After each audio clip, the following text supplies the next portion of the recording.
Hello everyone, আসসালামু আলাইকুম। So SSC BC studies যে ধরো তোমার পরীক্ষার বাকি আর 50 বা 60 দিন। সো তোমাকে যে প্রমিসটা আগেই ভাইয়া করছিলাম যে শেষ মুহূর্তে এসে তোমাকে চ্যাপ্টার ওয়াইজ কে সাজেশন দিব, যে চ্যাপ্টারগুলো পড়লে ইনশাল্লাহ তুমি যেই 12টা চ্যাপ্টার পড়লে ম্যানেজমেন্টে 70 ইনশাল্লাহ কনফার্ম পাবা।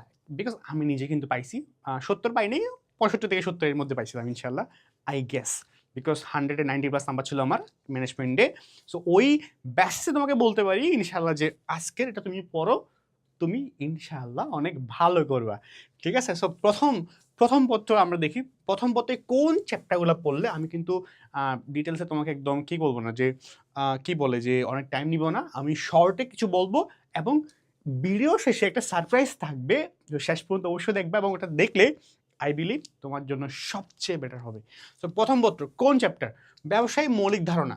এটা one of the most important. এখান থেকে একটা কোয়েশ্চেন, মাঝে মধ্যে দুটা কোয়েশ্চেন আসতে পারে। সো মৌলিক ধারণা খুবই ইম্পর্ট্যান্ট।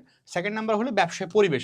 টু বি অনেস্ট, ব্যবসায় পরিবেশটা না মানে জেনুইনলি ইম্পর্ট্যান্ট, মানে জেনুইনলি ইম্পর্ট্যান্ট। সো এখান থেকে দুইটা প্রশ্ন আসার পসিবিলিটি আছে। সো পরিবেশ তুমি দেখে যাবা। থার্ড নাম্বার অংশীদারি ব্যবসা, অবভিয়াসলি ইম্পর্ট্যান্ট। ফোর্থ নাম্বার যৌথ মূলধনী কোম্পানি। এখান থেকে তো তোমার শুধু এই মানে সিকিউ না, এখান থেকে এমসিকিউটাও অনেক গুরুত্বপূর্ণ। সেটা তোমার পড়তে অবভিয়াসলি হবে। এবং দ্য ফিফথ ওয়ান ইজ ব্যবসায়ী নৈতিকতা।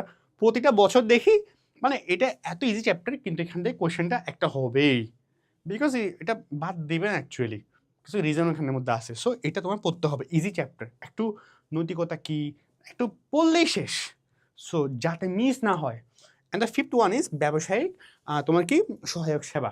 ঠিক আছে? এই 6টা চ্যাপ্টার তুমি যদি পড়ো, কয়টা হলো? একটা, দুইটা, তিনটা, চারটা, পাঁচটা, ছয়টা, সাতটা। সাতটা দিলাম বিকজ হলো অনেকে এটা পড়ে না, মানে কাইন্ড অফ পড়ো, যদি টাইম থাকে পড়ো। 6টা দিলাম, মেইনলি 7টা থাকবে আর কি। সো 7টা না পড়লেও চলে, কিন্তু 6টা পড়বো অবভিয়াসলি। সো এখানে মনে একটা বিষয় খেয়াল করো, ভাইয়া সময় আছে 50 দিন, আপনি এতগুলো চ্যাপ্টার পড়তে বলতেছেন, আসলে পসিবল? আমি মনে করি পসিবল। কেন জানো? যে ধরো এই যে যত মূলধনী কোম্পানি, মূলধন বা এই যে কি কোম্পানি, তোমার কি মনে হয় এখান থেকে মানে এই চ্যাপ্টার থেকে অনেকগুলা থিওরি আছে না? অনেকগুলা থিওরি, গাইডগুলো, অনেকগুলো কোয়েশ্চেন, হ্যাঁ, অনেক অনেক ইনসাইট। সো তোমার কি মনে হয় যে এই চ্যাপ্টার থেকে কোয়েশ্চেন কি সবগুলা থেকে, সব থিওরি থেকে, সব টাইপ থেকে আসে? না, মাথায় রাখবা যে একটা চ্যাপ্টারের মধ্যে এইগুলো, বিশেষ করে এগুলো যে থিওরিক্যাল অধ্যায়, কোনো ম্যাথ এখানে নাই। তো মাথা রাখবে এখানে মোটামুটি 15 থেকে 18টা মতো থিওরি কোয়েশ্চেন টাইপ হইতে পারে। কয়টা কোয়েশ্চেন টাইপ? 15 থেকে 18টা হইতে পারে। এখন ভাইয়া আমার কি 15 থেকে 18টা সেগুলো কোনগুলা, কোন কোয়েশ্চেন টাইপ হইতে পারে, আমার বোর্ড পরীক্ষার মধ্যে কোন অ্যাকচুয়ালি কোন টাইপ হতে পারে? টাইপ প্রথম তোমার টাইপ বুঝো না, টাইপ কোনটা সেটা জানো না, আবার সেখান থেকে কোন কোয়েশ্চেন হয় সেটা জানো না। সো হোয়াট ইফ, এখন বলতেছি হোয়াট ইফ এই যে চ্যাপ্টারগুলো আছে এখান থেকে তোমাকে আমি এই কাজটা আমি তোমাকে করে দেই, যে এই চ্যাপ্টার থেকে কোন পড়গুলা পড়তে হবে, কোন পড়াগুলো পড়তে হবে। মানে ধরো তোমার পরীক্ষার মধ্যে তো কোয়েশ্চেন লিখতে হবে না, ধরো এই অধ্যায়টা, এই অধ্যায় থেকে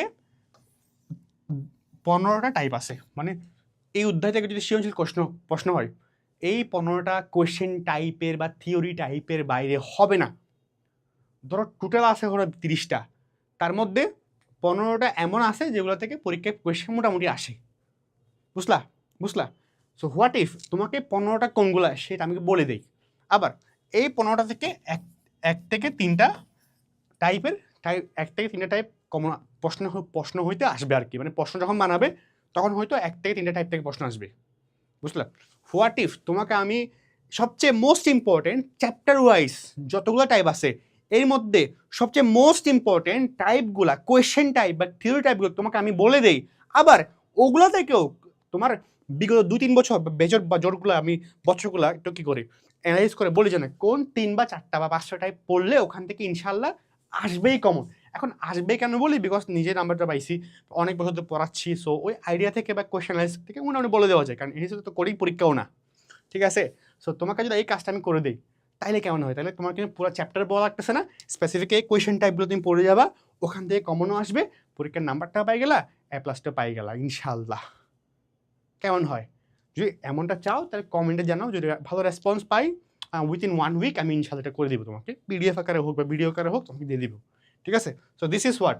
সেকেন্ড পেপার থেকে বলি, সেকেন্ড পেপার থেকে ঠিক তেমনি আবার সেই 6টি চ্যাপ্টার ব্যবস্থাপনার ধারণা প্রথমে আসে, সেকেন্ডে ব্যবস্থাপনার নীতি। এটা ভাইয়া কখনোই মিস করবা, নীতি কখনোই মিস করার বিষয়ই না, কখনোই না। এটা পড়বা, পরীক্ষা নিয়ে প্রশ্ন আসবে। হ্যাঁ, তারপর সংগঠিতকরণ, এই চ্যাপ্টারগুলো আমরা পাই যাবো। এখানে পড়তে গেলে যত কঠিন লাগে, যত কোয়েশ্চেন লাগে, কনফিউশন লাগে। তো আমি তোমাকে শেষ করি আগে। দেন সংগঠিতকরণ, দেন কর্মী সংস্থান, দেন প্রেষণা, দেন নিয়ন্ত্রণ। এখানে 6টা কিন্তু এই বেসিসে করা হয়েছে, বিকজ চ্যাপ্টার একটা কঠিন সহজ একটা বিষয় আছে, রাইট? এখন শেষ সময়ে এসে আমি কঠিন কঠিন বিষয় শিখে আমার লাভ নাই। এগুলো, এই চ্যাপ্টারগুলো এমন বেসিসে তৈরি করা হয়েছে, মানে সাজেশনে দেওয়া হয়েছে যেগুলো ইজি, শিখতে ইজি, পরীক্ষা লিখতে আরামসে লিখতে পারি আমরা, না পারলে মোটামুটি একটা আইডিয়া থেকে লিখে ফেলতে পারি, নাম্বারটা ভালো পাইতে পারি, এই বেসিসে দেওয়া হয়েছে আর কি। ঠিক আছে? সো ঠিক এক্ষেত্রেও সেম, এখানেও দেখবে ব্যবস্থাপনা নীতি থেকে অনেকগুলো নীতি আছে না? এখন ওগুলোর মধ্যে এই নীতি চ্যাপ্টারে অনেক পড়াশোনা আছে। কোয়েশ্চেনের মধ্যে ঠিক কোন কোন কোয়েশ্চেন টাইপ এখানে হইতে পারে, কোন কোন জায়গা থেকে এখানে কোয়েশ্চেন হতো, ওই জায়গাটা যদি, ওই টপিকটা যদি, ওই কোয়েশ্চেন টাইপটা তুমি জেনে যাও, তাইলে কেমন হয়? তাইলে তোমার পড়াশোনা 80% কমে গেল, ওই টাইপগুলো পড়ে গেল, ওখান থেকে কমন চলে আসলো, তুমি লিখা দিলা, প্রেশার কম, পড়া ইজি, মাথায় রাখবা, মেমোরাইজেশনটা ভালো হবে। সো যদি এমনটা চাও, আমি এই কাজটা তোমার জন্য করে দেই, তোমাকে দিলাম। আর ভাই দেবে, তোমার যদি ভাল লাগে এই সাজেশনটা, কমেন্টে অবভিয়াসলি রেসপন্স করবা যে কেমন লাগলো এই সাজেশনটা। আর তোমার যদি, এই যে বললাম তোমার ইজি করে দেওয়া, এটা যদি তোমার ভাল লাগে, তাইলে তুমি চাও যে না ভাই এটা করে দেখ, কমেন্টে জানাও। রেসপন্স যদি ভালো পাই, এনাফ পাই, তাহলে ইনশাল্লাহ এটার উপর আমি পিডিএফ বা ভিডিও ডেফিনেটলি করব।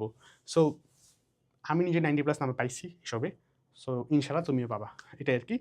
সো অ্যাটলিস্ট A+ পাওয়া যাবে শেষ সময় এসে, কারণ কমার্স অত হার্ড না। আমি জানি না তোমাদের কত হার্ড হিসাবে দেখানো হয়, কারা কারা দেখায়, অনেক ইজি, একটু পড়াশোনা টেকনিক্যালি পড়লে ইনশাল্লাহ আরামসে পাওয়া যায়।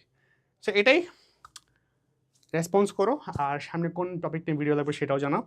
দেখা হচ্ছে পরবর্তী কোনো ভিডিওতে। রিজি ভাই এখানেই শেষ করতেছি। আসসালামু আলাইকুম অ্যান্ড আল্লাহ হাফিজ।